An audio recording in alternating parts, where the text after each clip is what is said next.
Espacio Jaguar, toda la emoción del deporte. Martes, 17 horas.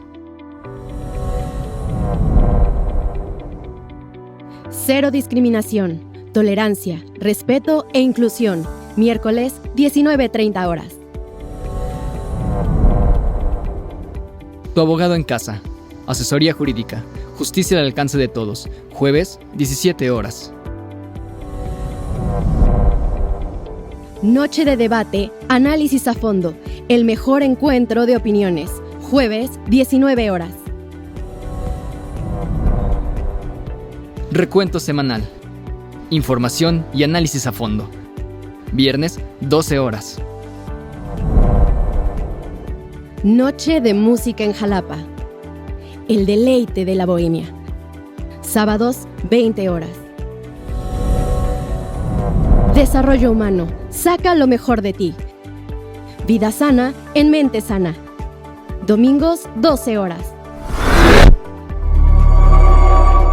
Tu historia conmigo. La vida de las estrellas contigo. Domingo, 12 horas. Acrópolis. Comunica y trasciende.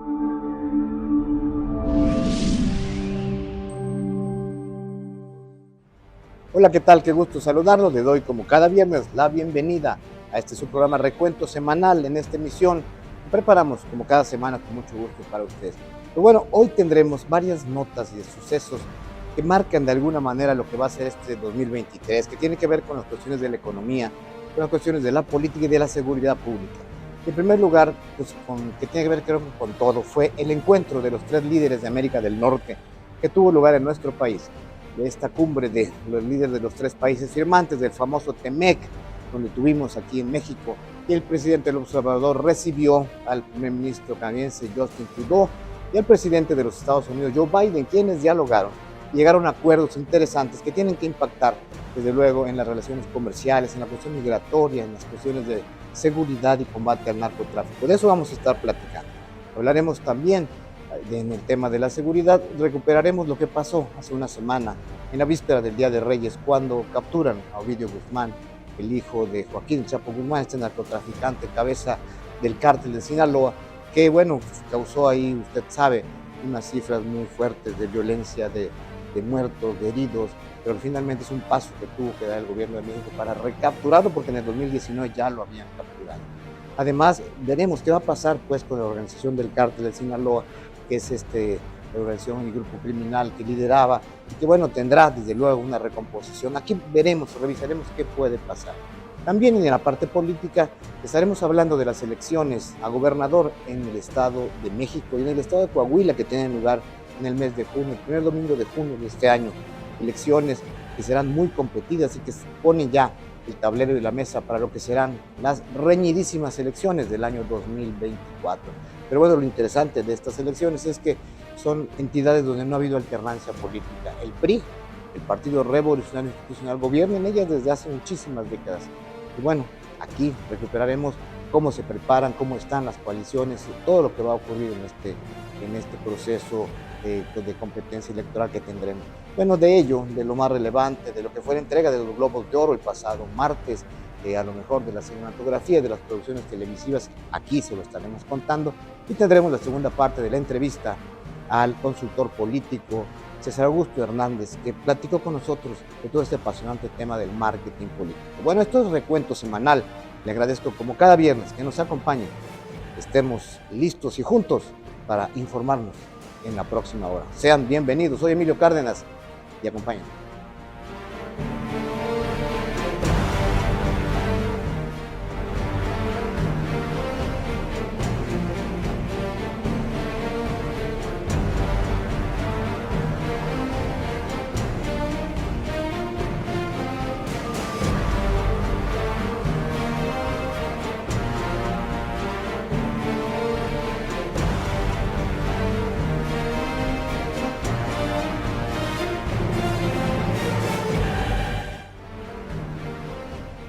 Hola, ¿qué tal? Les doy la más cordial bienvenida nuevamente a esta emisión de Recuento Semanal de hoy, viernes 13 de enero del año 2020.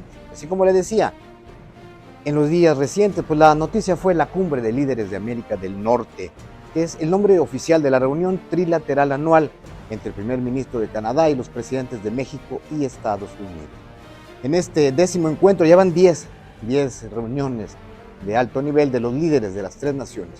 Y le digo que en esta ocasión se comprometieron en el encuentro que se realizó en la capital de nuestro país a reforzar la seguridad, la prosperidad, la sostenibilidad y la integración de la región.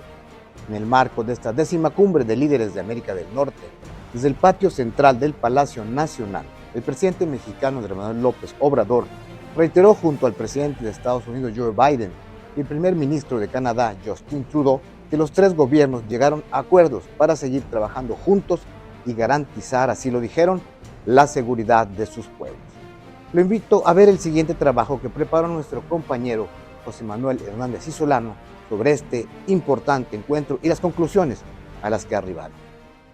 El 9 y 10 de enero se llevó a cabo en la capital de nuestro país la Cumbre de Líderes de América del Norte, en la que se trataron las principales problemáticas que afrontan México, Estados Unidos y Canadá a fin de fortalecer el desarrollo y economía de la región, por lo que acudieron el presidente Joe Biden y el primer ministro Justin Trudeau al encuentro, teniendo como el anfitrión al presidente de México, Andrés Manuel López Obrador. Las conversaciones del encuentro comenzaron desde la llegada de Biden al Aeropuerto Internacional Felipe Ángeles, quien acompañado de López Obrador abordó la Bestia, la limusina presidencial de Estados Unidos, hasta arribar a la Ciudad de México, trayecto en el que tuvieron sus primeras pláticas en temas de migración y lo relacionado a los asuntos socioeconómicos de interés en la relación bilateral. Al mandatario mexicano se le preguntó en conferencia de prensa si había hablado con el presidente estadounidense sobre la reciente captura de Ovidio Guzmán en Sinaloa, al ser discutido el acontecimiento entre analistas como un presunto regalo previo al inicio de los acuerdos norteamericanos, lo que el presidente tomó como una falta de respeto. Precisamente, el combate al fentanilo fue uno de los temas más importantes al tratarse de uno de los principales flujos de suministro de drogas sintéticas y actividad que se ha vuelto preponderante en el modus operandi de los cárteles de México hacia Estados Unidos, mismo que ha sido asociado con el hijo del Chapo Guzmán, afectando de manera directa a la salud pública de ambos países y que acrecienta al crimen organizado. Por ello, se acordó, entre otras medidas, combatir a las organizaciones asiáticas que mandan el opioide a nuestro país y las redes de distribución en Estados Unidos. Otras promesas primordiales fueron en cuestión de migración y cooperación para el desarrollo, tras la crisis fronteriza que se ha agudizado en los últimos años, mediante la petición de AMLO para que el Congreso estadounidense haga una reforma migratoria a efecto de regularizar a los casi 11 millones de mexicanos indocumentados que radican allá. Al respecto, Biden dijo con anticipación que México recibiría hasta 30,000 migrantes al mes deportados por la Casa Blanca y aseveró entre pláticas la creación de un centro migratorio al sur del territorio mexicano para que en conjunto con organismos internacionales se atiendan los servicios de empleabilidad, asistencia y protección. No obstante, AMLO negó tal acuerdo y en cambio dijo que se invertirá en albergues. De la misma manera, AMLO agradeció a Canadá por proporcionar el fraterno programa de visas de trabajo para beneficiar hasta 25,000 mexicanos. Para hacer frente a las consecuencias del cambio climático,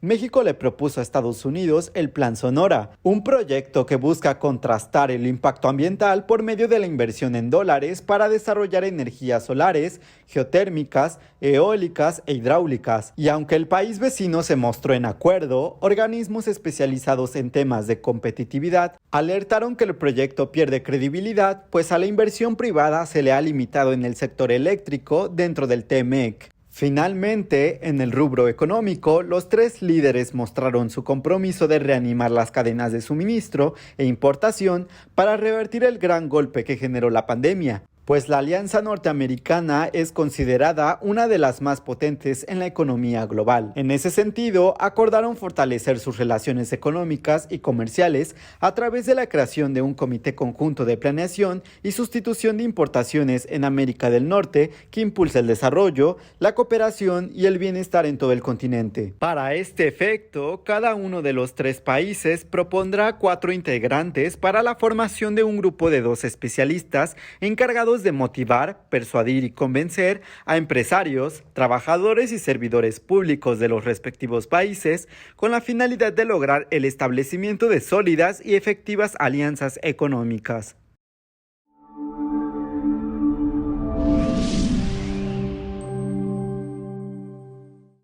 Como usted sabe, Ovidio Guzmán fue detenido en la madrugada del pasado jueves en Sinaloa, en un operativo de las Fuerzas Armadas y posteriormente trasladado a la Ciudad de México, donde fue entregado a las autoridades judiciales previo a su ingreso a prisión.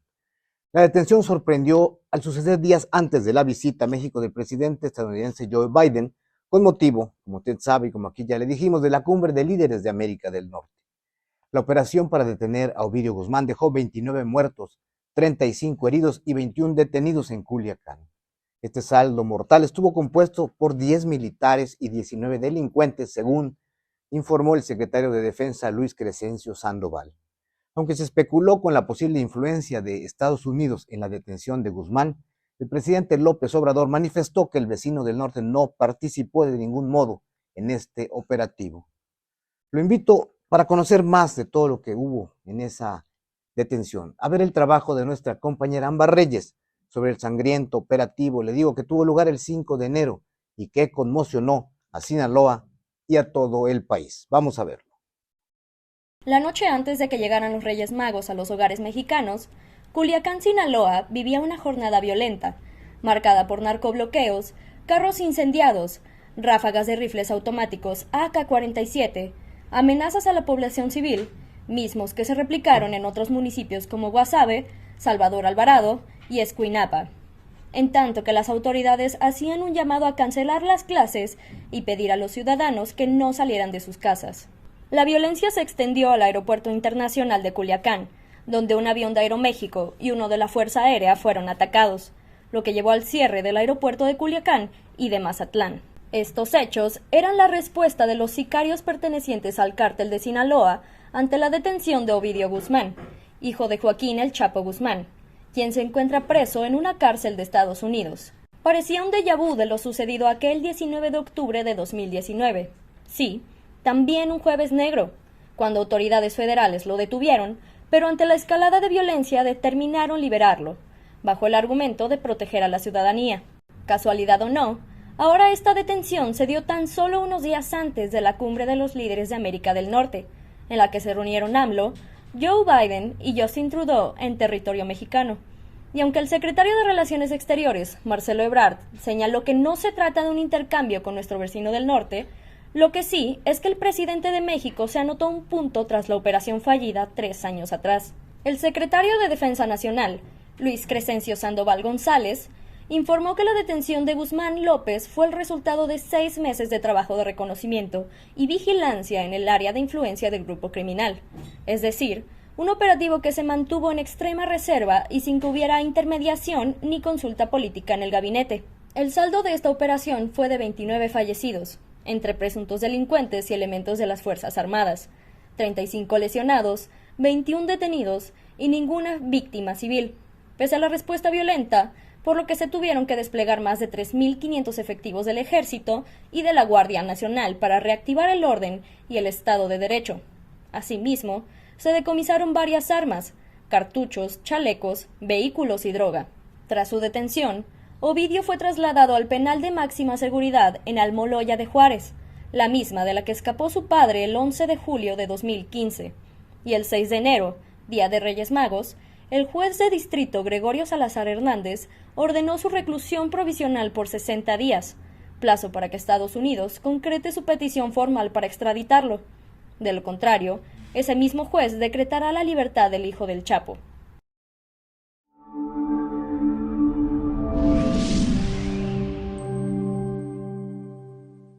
El arresto de Ovidio Guzmán, un miembro de alto rango del cártel de Sinaloa, junto a sus hermanos Iván, Alfredo y Joaquín, todos ellos hijos del narcotraficante Joaquín El Chapo Guzmán, confirma un cambio, la detención de Ovidio, en la estrategia de seguridad y de combate a los cárteles de la droga. El incremento de detenciones de traficantes de rango medio o de rango alto ante la creciente presión, lo sabemos, de Estados Unidos, para que su vecino, es decir, nuestro país, dé resultados en el combate al fentanilo.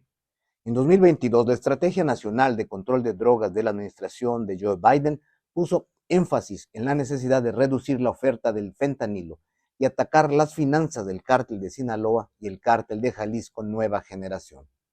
Por eso era necesario ir tras el capo, que había sido ya capturado y liberado en el 2019, como usted recordará, cuando el presidente decide liberarlo por la violencia que en ese momento se estaba desatando allá en Culiacán y para evitar las pérdidas y vidas humanas que hubieran ocurrido en ese año 2019. Y bueno, el operativo lo repiten con mucho éxito el pasado 5 de enero ya de este año.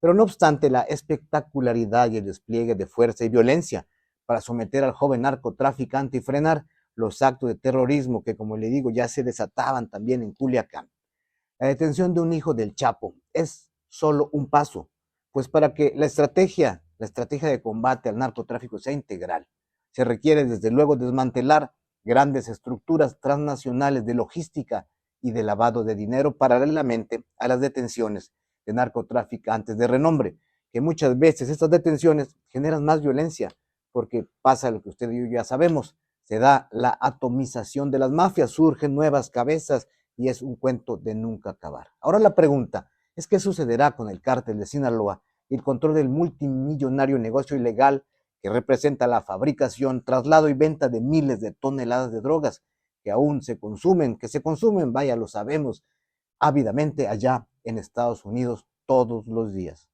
Lo invito a ver el trabajo de nuestras compañeras Mariela Pedraza y Fernanda Valderas sobre este tema de qué va a pasar en la lucha contra el narcotráfico y las bandas que lo lideran. Tras la detención de Ovidio Guzmán, ¿qué sucederá en el cártel? Ovidio Guzmán, junto con sus hermanos Iván Archibaldo, Jesús Alfredo y el fallecido Edgar, mejor conocido como los Chapitos, se convirtieron en los principales herederos del cártel de Sinaloa, luego de que detuvieran a su padre Joaquín Guzmán Loera, quien hoy cumple cadena perpetua en Estados Unidos. Él era dueño de al menos 11 laboratorios de metanfetamina que producían más de 2 toneladas al mes, que se vende al por mayor a otros miembros de Sinaloa y a distribuidores en sede en Estados Unidos y Canadá. Pese a ello, es preciso mencionar que Ovidio era líder de un brazo del cártel de Sinaloa, pero no de toda esa organización criminal que tiene varios grupos y por ende varias cabezas, por lo que su reprensión, si se convierte en un golpe contundente, tal y como lo aseguró el secretario de Defensa Nacional, Luis Crescencio Sandoval, por su estructura y forma de operar, es un hecho de que continuarán, ya que parte de esta organización la lideran Ismael Mayo Zambada y Aurelio Guzmán. Lo que sí es que su detención llevará a una recomposición del grupo y de los productores de fentanilo, beneficiando mayormente al Mayo Zambada, quien nunca ha pisado una cárcel.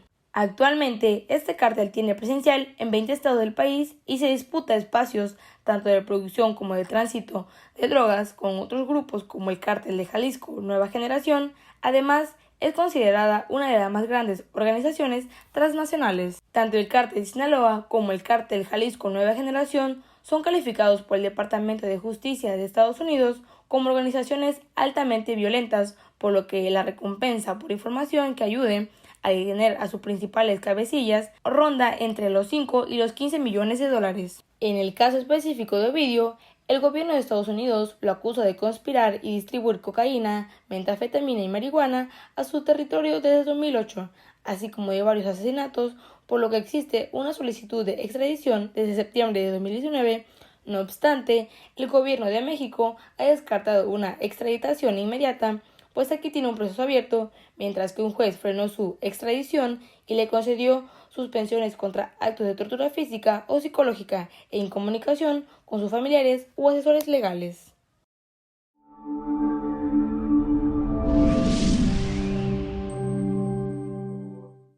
Desde el primer día de este año 2023, esto es desde el día 1 de enero, dieron inicio los procesos electorales para renovar las gubernaturas del Estado de México y de Coahuila.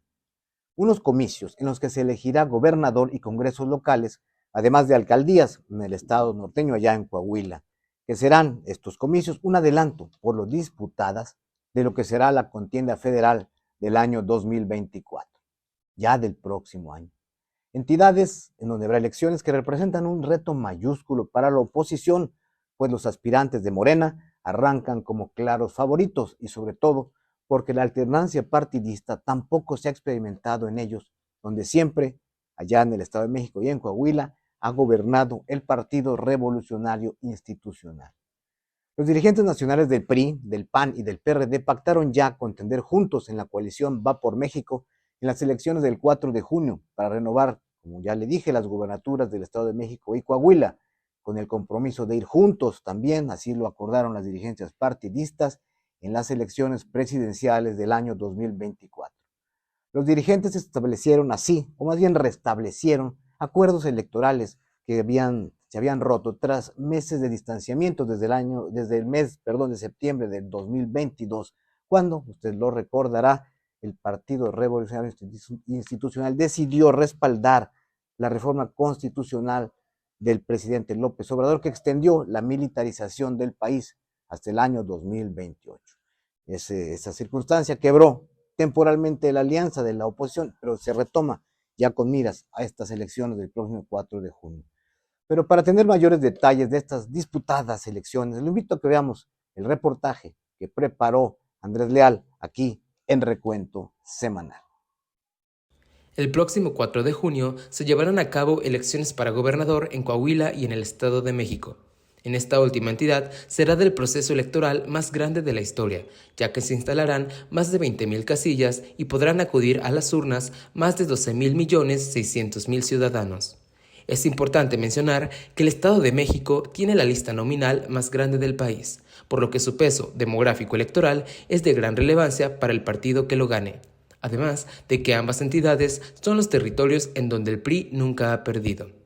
De ahí la trascendencia de estos comicios, pues el instituto político que resulte vencedor llevará ventaja rumbo a la elección del 2024, no solo para la presidencia de la República, sino que también podría determinar la composición de la Cámara de Diputados. Entre llamados a los partidos a no polarizar y competir de manera limpia, a que los árbitros electorales actúen con imparcialidad y legalidad, y en medio aún de la discusión de la reforma político-electoral, hace unos días arrancó el proceso electoral en estos dos estados. Las precampañas iniciarán el día de mañana y hasta el 12 de febrero. Las candidaturas se determinarán el 2 de abril y las campañas electorales se llevarán a cabo los primeros días de abril hasta finales de mayo.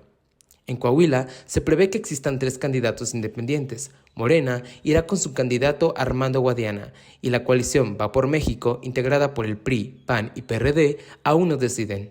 No obstante, suena a Manolo Jiménez Salinas y por Movimiento Ciudadano va Alfonso Danao de la Peña. De acuerdo a diversas encuestas, en este estado, el priista Manolo Jiménez es quien está arriba en las preferencias del electorado con poco más de 8 porcentuales por encima de Guadiana. En el Estado de México, las cosas son diferentes.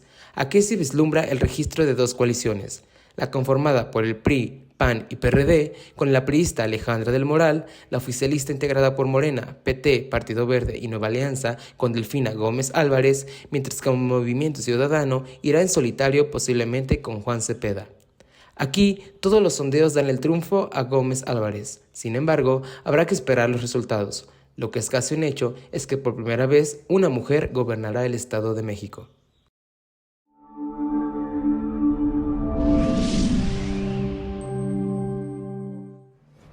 Pues como vimos en el anterior reportaje, México tendrá elecciones locales en Coahuila y el Estado de México, que serán, ya se lo adelantaba aquí, la antesala del ambiente político de cara a las elecciones presidenciales del próximo año del 2024. Son los únicos estados de la República, les recuerdo, donde nunca ha habido alternancia. Y como es sabido, el Estado de México es el histórico bastión del PRI, cuna del famoso grupo Atlacomulco, emblemática fuerza de gran peso en la historia del revolucionario institucional. Serán elecciones con campañas intensas en los 2 estados, con una gran polarización y cuyos resultados marcarán sin duda el ánimo con el que inician las contiendas del 2024. Las tensiones y disputas internas en Coahuila entre los morenistas les auguran una elección complicada, pues ha trascendido que el subsecretario de Seguridad del gobierno federal, Ricardo Mejía Verdeja, quien aspiraba a la nominación, se quedó fuera, según las encuestas morenistas que usted sabe que levantan para determinar quiénes serán sus abanderados.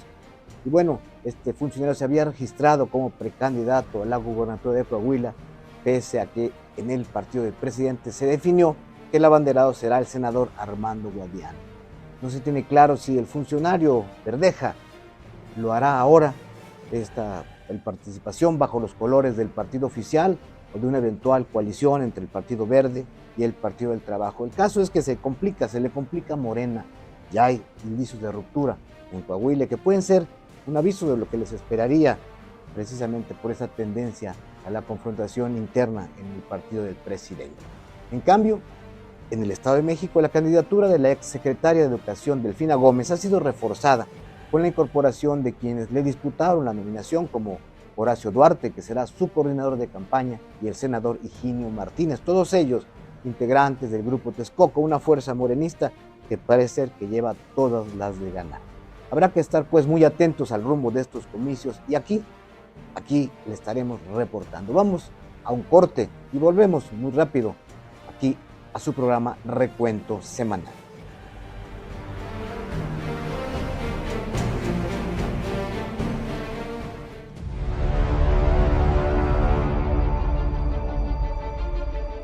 Acrópolis Multimedios de nuestra Universidad de Jalapa y el señor rector Carlos García Méndez, un servidor, conductor y director del programa Abogado en tu Casa, asesoría jurídica gratuita. Los invitamos para que nos acompañen todos los jueves de 17 a 18 horas, en las que tratamos temas eminentemente jurídicos para disipar todas las dudas que ustedes tengan de carácter legal.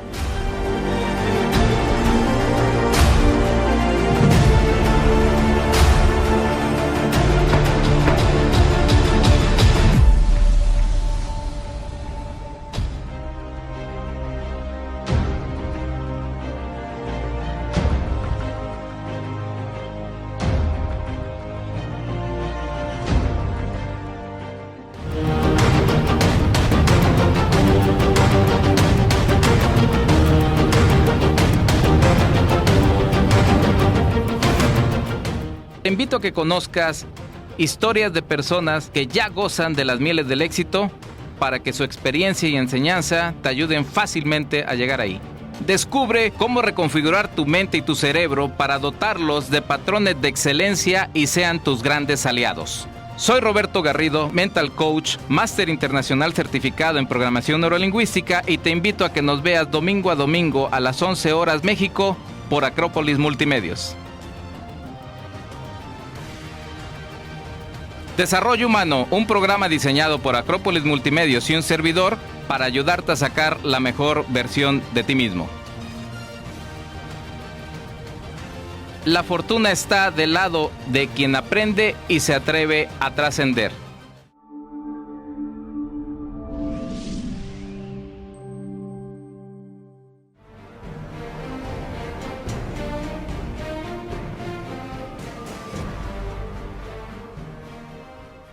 Gracias por continuar con nosotros aquí en Recuento Semanal. Y como seguramente se habrá enterado, los aficionados al fútbol americano han estado muy atentos a la evolución de la salud del jugador de los Bills de Buffalo, Damar Hamlin, quien se desvaneciera en el campo durante un partido y sufriera un paro cardiorrespiratorio luego de una fuerte entrada en el encuentro que disputaba su equipo con los Bengalíes de Cincinnati.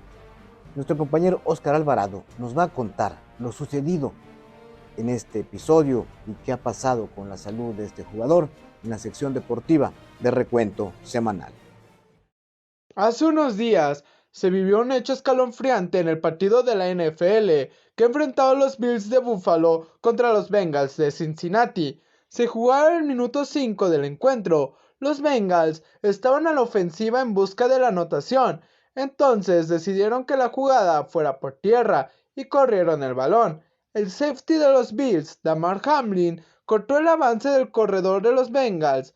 Todo parecía una jugada normal, una tacleada como todas, hasta que Hamlin se paró y a los 2 segundos se desvaneció en el campo de juego. Sus compañeros lo vieron y llamaron a las asistencias, que ingresaron rápidamente. Lo impactante fue que le empezaron a dar RCP en la misma cancha. Nadie sabía qué pasaba. Fueron 30 largos minutos para todos los asistentes y jugadores, que se veían muy afectados por lo que estaba pasando. Al final, se llevaron a Damar Hamlin al hospital más cercano. El diagnóstico médico fue que le había dado un paro cardíaco, a la vez que un raro traumatismo llamado comotio cordis, asegurando que no podía respirar por su propia cuenta, por lo que estaba entubado y en coma. Como Teocordis, es un evento rítmico primario que ocurre cuando la energía mecánica generada por un golpe se limita a una pequeña área del precordio y altera profundamente la estabilidad eléctrica del miocardio, resultando en fibrilación ventricular.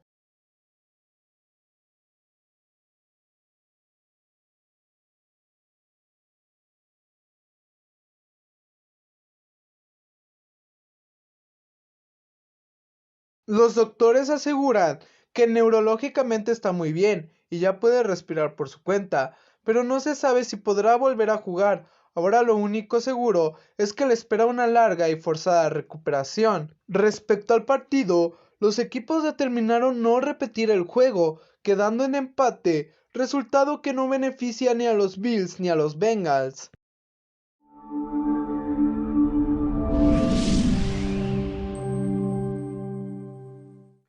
¿Existe agua en Marte? Esa es una de las cuestiones, de las preguntas que se han planteado desde hace mucho tiempo los científicos que estudian al planeta rojo y las condiciones ambientales que eventualmente lo harían habitable para el ser humano y por ende permitiría pensar en la existencia de formas de vida en ese planeta. Si hay agua, puede haber vida, sin duda. Pero para conocer más de este apasionante tema, vamos a ver en nuestra sección de Ciencia y Tecnología el trabajo que preparó nuestro compañero Christopher Olmos. En 2012 se envió el rover Curiosity de la NASA para realizar investigaciones en el planeta rojo, dispositivo que encontró en el cráter Gale de Marte fracturas en el subsuelo que serían indicadoras de una condición rica de agua. Descubrimiento por demás importante, pues podría tratarse de una de las zonas más habitables de ese planeta. En recientes investigaciones se encontró que las redes de halos son las que constituyeron el entorno de agua más rico de la última era en el cráter Gale. Sus condiciones son mucho más suaves y no están expuestas a la radiación que existe en la superficie. El equipo del rover encontró recientemente una anomalía que se presenta cerca de las rocas con tonos claros.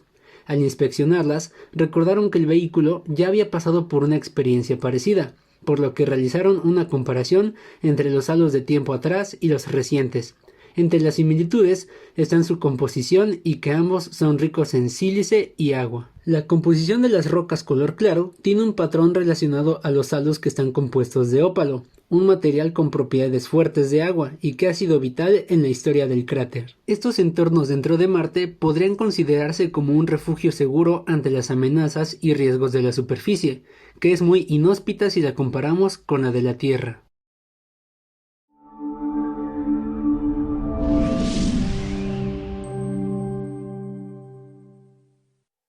Pues el tema de los plagios o el apropiarse indebidamente de las ideas y el trabajo de otras personas no se circunscribe a las cuestiones académicas, como ha sido la historia de estas semanas recientes con el escandaloso caso de la ministra de la Suprema Corte de Justicia de la Nación, Yasmín Esquivel Moza, de quien se reveló y confirmado ya por la UNAM, su universidad, se reveló y se confirmó el plagio de una tesis de licenciatura para obtener su grado. Vaya pena, vaya oso, como dicen, de la ministra y la defensa esta que ha querido hacer de un hecho a todas luces condenable. Pero bueno, el plagio es una práctica deplorable, es una práctica corrupta, así lo dijo el presidente de México, que podemos encontrarla no solo, le digo, en lo académico, sino en el arte, en la música o en las letras. Nuestra compañera Carly Torres nos va a hacer a continuación un recuento de algunos casos famosos de plagios en la literatura que han sido denunciados y muchos de ellos confirmados. Vamos a ver esta recuperación de los plagios en la literatura en nuestra sección cultural aquí en Recuento Semanal. La ministra de la Suprema Corte de Justicia de la Nación, que contendió por la presidencia, Yasmín Esquivel Moza, continúa en el ojo del huracán luego del presunto plagio de su tesis, con la cual obtuvo la licenciatura en Derecho por la Universidad Nacional Autónoma de México. El plagio no es algo nuevo, ni desaparecerá, aunque sería lo deseable, pues se trata de la apropiación indebida de ideas de otro, lo que en ética se considera una mala conducta. Hoy, en Recuento Semanal, queremos hacer un breve recuento de algunos casos famosos de plagios, pero en la literatura. Y es que importantes y famosos escritores que pensaríamos que no lo harían porque tienen una mente prolífica, han sido acusados de robarse el trabajo creativo de otros y su trayectoria se ha visto manchada por eso. El escritor mexicano Teófilo Huerta acusó al Nobel de Literatura José Saramago de haberse apropiado de su relato Últimas Noticias, en el que supuestamente el portugués basó su novela Las intermitencias de la muerte. Satie, el alitriste, también mexicano, tuvo que renunciar al premio Javier Villaurrutia y reconoció el error que cometió al copiar párrafos íntegros para escribir un artículo y no colocar las debidas comillas. En este caso, quien lo acusó fue el escritor y periodista Guillermo Sheridan, famoso por desenmascarar plagios. Justamente fue el quien desató la polémica en el que está envuelta la ministra Yasmín. Víctor Celorio, al leer Diana, la cazadora solitaria, indicó que encontró varios escritos idénticos de su obra El unicornio azul, mientras que el poeta Javier Sicilia negó que se haya adueñado de versos de Celan, Dante, Eliot o Riquel para escribir su libro Tríptico del desierto. Pero no solo los mexicanos han caído en la tentación de copiarse en algo y defenderse con argumentos poco válidos, como el peruano Alfredo Bryce Echenique, de quien se dijo que plagió artículos de más de una decena de autores y señaló que eso era una forma de halago. El bestseller El Código Da Vinci de Dan Brown pareciera que se basa en el estudio de Holy Blood, y a esta lista se suman también el brasileño Paulo Coelho, el argentino Jorge Bucay o el afamado español Arturo Pérez Reverte.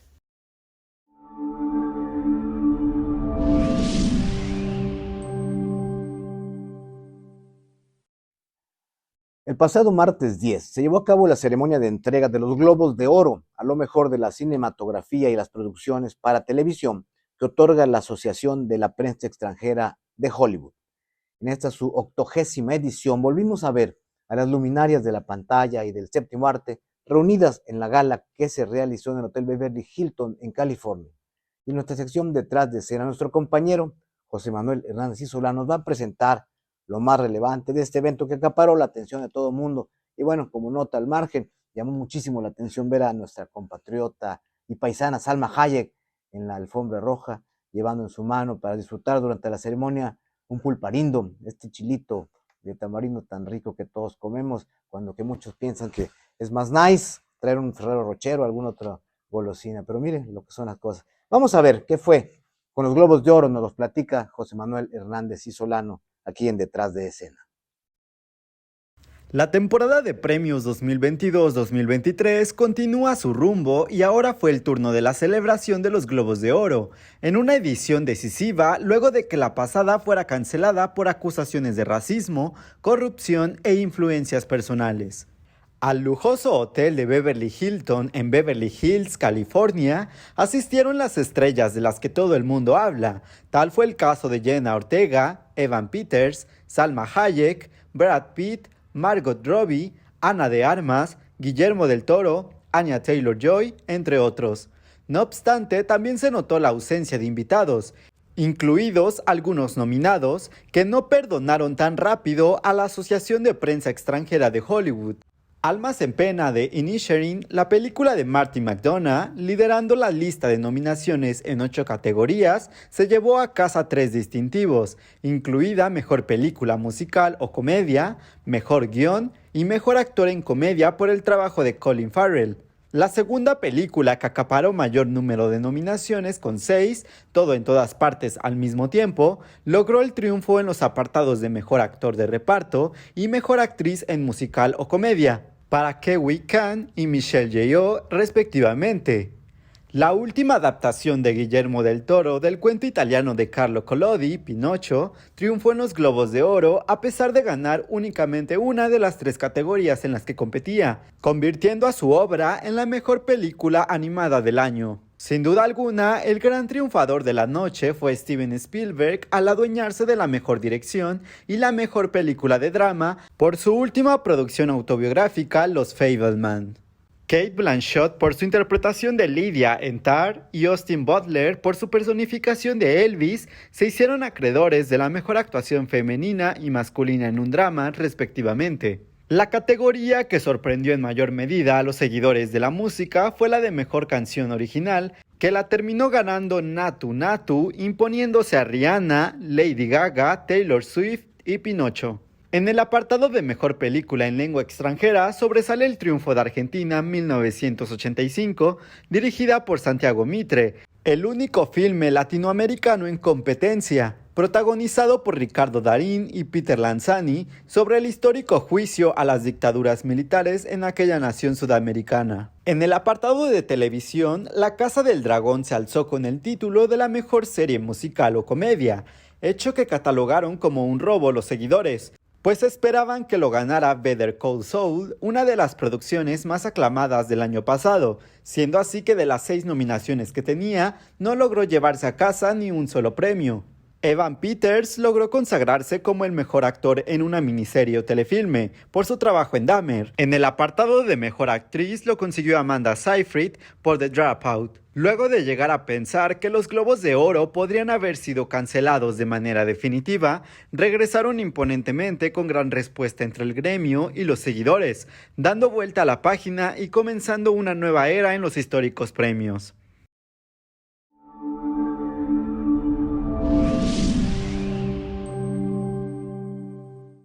A continuación, le presentamos la segunda parte de la entrevista que hicimos al prestigiado consultor empresarial, político y gubernamental, César Augusto Hernández Alonso, quien es egresado de la Universidad de Jalapa y ha obtenido múltiples reconocimientos nacionales e internacionales por sus logros en materia de comunicación gubernamental y en la asesoría en campañas políticas, le digo, en el país y más allá de nuestras fronteras. Vamos a ver la segunda parte de esta interesante entrevista.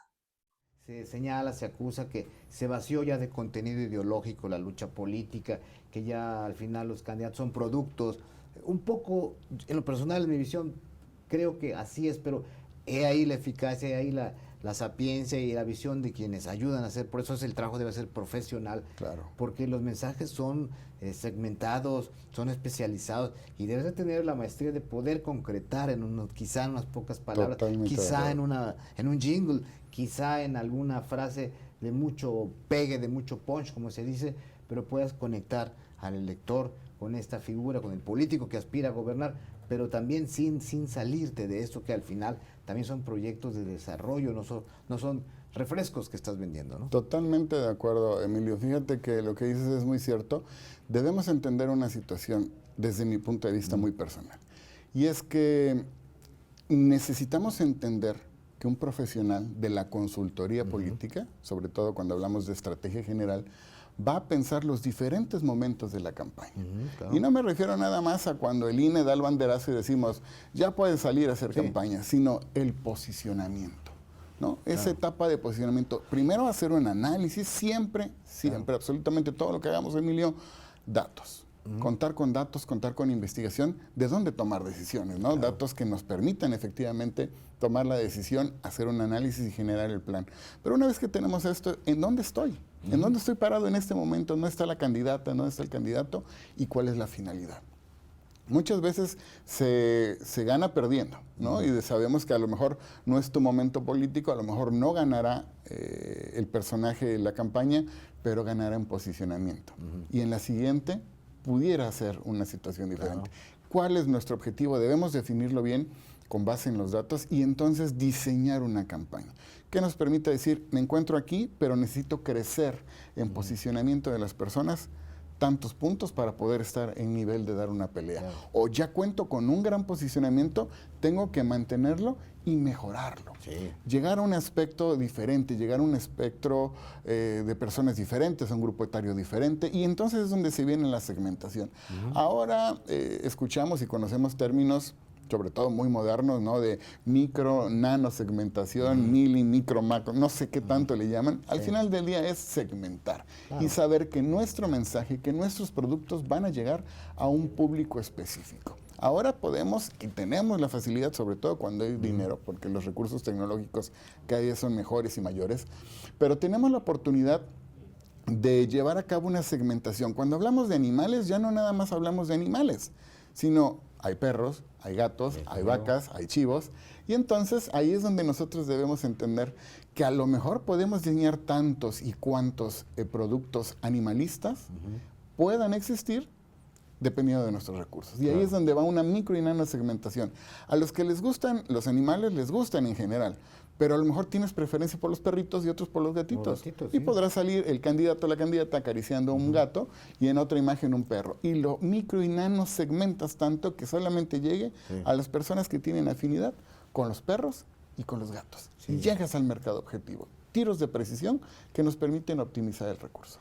Y fíjate que ahora con esto de que la mayoría de los partidos políticos todos tienden a orientarse al centro del espectro político, es decir, ya los extremos los abandonan, se van al centro, donde el mensaje pues al final no lo encuentras tan distinto de partido a partido, ¿no?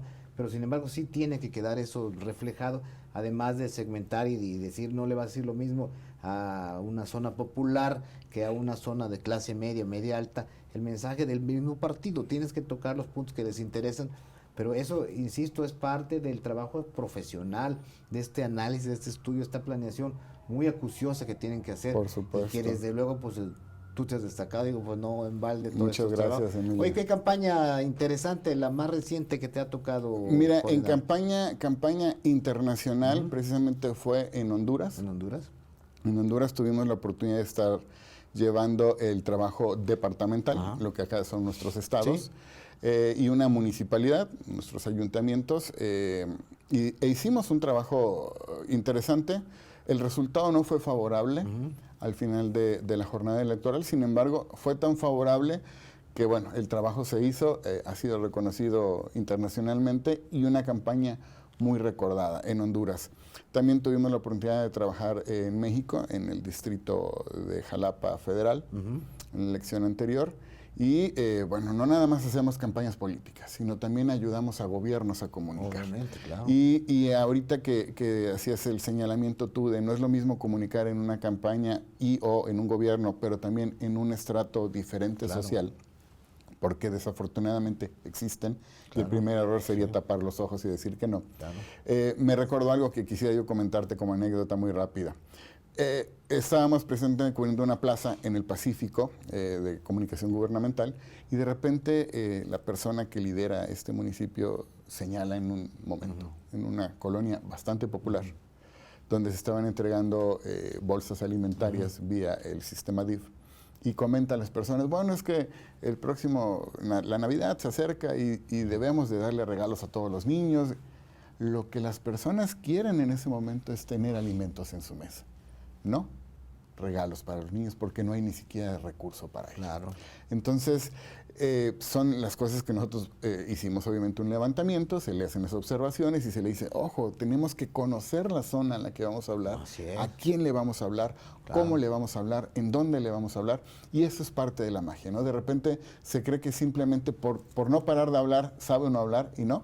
Necesitamos saber qué decir, cómo decirlo, dónde decirlo, Emilio. Así que quería traer a colación esa anécdota porque sigue sucediendo. No nada más se trata de campañas políticas, sino a la hora de gobernar. Y que lo que no se comunica, no se gobierna. Gobernar Emilio. es comunicar. Definitivo. Es un acerto que ya está establecido y los políticos, los gobernantes lo tienen claro también. Quien sabe comunicar, quien sabe tener digamos los hilos, las narrativas que se van construyendo, pues va fijando agenda, va estableciendo los temas y va generando consenso, aceptación a las políticas públicas. Bueno, sobraría decir que ahora mismo los gobiernos que están en turno, el gobierno federal, pues tiene muy clara su narrativa, seguramente tiene su equipo de marketing que les están ayudando a esto que hace el presidente Andrés Manuel López Obrador. Pero bueno, ya estamos en vías de las sucesiones, de la sucesión presidencial en los estados como Veracruz. Me imagino que pues para ustedes o para ti, pues ahí se abre también un horizonte interesante de trabajo, de oportunidades, ¿no? Es cierto, Emilio, viene trabajo. Lo importante también es precisamente que la consultoría reconocida y real, al menos de nuestro país, aunque también vienen muchas personas extranjeras a trabajar con nosotros y para nosotros, me parece que es bien importante que entendamos que no se abre nada más una caja de Pandora, ¿no? Sino que necesitamos entender que son procesos que vienen ligados. Entonces hay empresas que ya tienen contratos previos a niveles federales, estatales o municipales y que toman toda la comunicación. Para que yo te pueda garantizar el día de hoy el éxito o cierto spray de seguir ganando la elección, necesito que me entregues a mí toda la comunicación desde arriba hasta abajo. A todos los niveles, En todos los niveles, en todos los candidatos. Y obviamente como la maquila de ese trabajo no se permite, bueno, no es que no se permita, no es posible físicamente realizarla por una agencia, por más grande que sea, bueno, pues seguramente recurren otras empresas. Los que somos agencias ya internacionales, pero a lo mejor no con tanto volumen, tratamos de tomar 3, 4, 5 clientes para darles un servicio óptimo, sobre todo a quienes nos dedicamos a hacer estrategia general, ¿no? Tenemos que estar en los 3 escenarios. Sí se vienen cosas muy diferentes, sí se vienen cosas muy interesantes para el 24, no solo en el estado de Veracruz, sino en el país. Será nuevamente, porque cada vez que vienen elecciones son nuevas elecciones, las más grandes de la historia de nuestro país, pero en esta ocasión efectivamente son las más grandes de la historia porque se acomplan más estados en su elección. Entonces tendremos la renovación de la presidencia de la República, el Senado, diputaciones federales, para el caso de los estados que tienen elección, la gran mayoría diputaciones locales y gobernaturas, así como en algunos casos alcaldías. Ayuntamientos, sí. Entonces realmente sí, parece que este 2024 será la elección más grande de nuestro país. Y habrá oportunidades para todas y todos. Lo que sí es importante entender para el auditorio y para las personas que son personajes políticos, hombres o mujeres, en cualquiera de los niveles, también pues cabildos, grupos edilicios, son personajes políticos. Es entender que este es un trabajo real, que no cualquiera que llegue a decirte, mira, yo te puedo colocar en las redes sociales y hacerte viral. ¿Cuál es la estrategia? Que sepan que este trabajo es un trabajo profesional, Emilio, y que necesita tener una lógica. Nosotros lo iniciaba comentando, estamos ciertos que en la industria se nos ha colado una gran cantidad de personas que nosotros le llamamos vendehumos, que dicen que pueden hacer cosas y que eso demerita nuestro trabajo y que además castiga el costo de nuestro servicio, ¿no? Porque hay una gran oferta. Nosotros lo vemos el día de hoy en redes sociales. Hay personas que dicen, yo llevo las redes sociales de tu negocio, o tu campaña política, o tu campaña presidencial, o tu campaña sindical, pero lo hago por la cantidad de 1,700 pesos. Y tú dices, ok, claro, 1,700 pesos a todos nos vienen bien, pero el trabajo profesional tiene un valor mucho más amplio, ¿no? La estrategia, el saber dónde hacerlo, no contenidos genéricos, porque de eso está lleno el mercado. Entonces, una invitación para quienes nos ven, para quienes van a estar en este proceso, para que valoren, obviamente para que nos contraten a nosotros, Emilio, pero si ¿Cómo no, se llama tu empresa? Consultores Asociados Hernández y Alonso. Estaremos cumpliendo ya en unos días, en enero, el 6 de enero precisamente, estaremos cumpliendo ya 17 años en el mercado. 17 años. Oye, César, pues bueno, pues ya saben, todos los políticos, los aspirantes a los diversos cargos que se van a poner en juego en este 2024, pues si quieren contar con un servicio profesional, reconocido, premiado, incluso aquí está la muestra, aquí está la prueba de lo que hemos conversado, pues ahí está Hernández Alonso. Consultores Asociados. Claro que sí, muchas gracias. Es garantía. César, pues te agradezco muchísimo todo esto que nos compartes, tan interesante, desde luego que será más interesante a quienes van a buscar los cargos públicos y que no es de que mi sobrino me hace mis videos y tengo otro sobrino que me usa las redes sociales. Esto es trabajo profesional. Para los grandes logros hay que dar los grandes pasos y uno de ellos es estar siempre contando con los profesionales de este ramo tan importante, fundamental, diría yo, en estos tiempos en que gobernar es comunicar, en que las redes sociales y el contacto es más directo el ciudadano con los políticos o quienes aspiran a hacerlo. César, pues muchas gracias, de verdad. Vamos a seguir platicando porque por supuesto que si es un tema, aquí me quedo. Si hay un tema interesante es este. A mí en lo personal me encanta hablar de todo esto del marketing, de las estrategias de comunicación y bueno, qué mejor que hacerlo con alguien reconocido, premiado y que es un orgulloso egresado aquí de la Universidad de Jalapa. Muchísimas gracias, Emilio. Además, gracias a mi casa, a la Universidad de Jalapa, por la invitación y gracias al auditorio. Muy amable. César, Augusto, un placer. Te agradezco mucho. Muchísimas gracias. Gracias. Y gracias a ustedes. Y continuamos.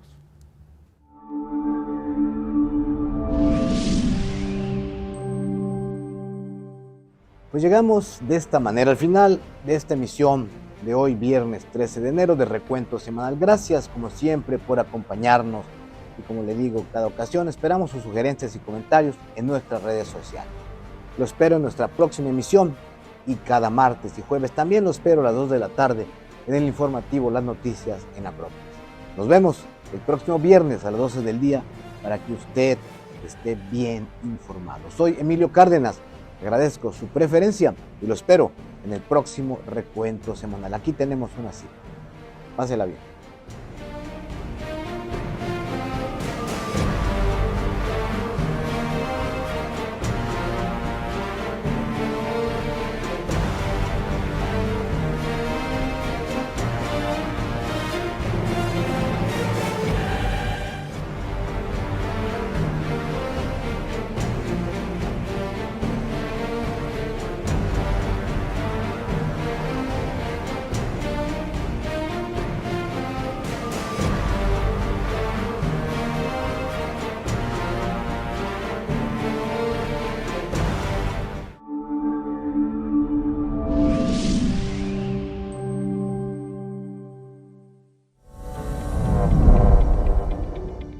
Espacio Jaguar, toda la emoción del deporte. Martes, 17 horas. Cero discriminación, tolerancia, respeto e inclusión. Miércoles, 19:30 horas. Tu abogado en casa. Asesoría jurídica. Justicia al alcance de todos. Jueves, 17 horas. Noche de debate, análisis a fondo. El mejor encuentro de opiniones. Jueves, 19 horas. Recuento semanal. Información y análisis a fondo. Viernes, 12 horas. Noche de música en Jalapa. El deleite de la bohemia. Sábados, 20 horas. Desarrollo humano. Saca lo mejor de ti. Vida sana en mente sana. Domingos, 12 horas. Tu historia conmigo. La vida de las estrellas contigo. Domingo, 12 horas. Acrópolis, comunica y trasciende.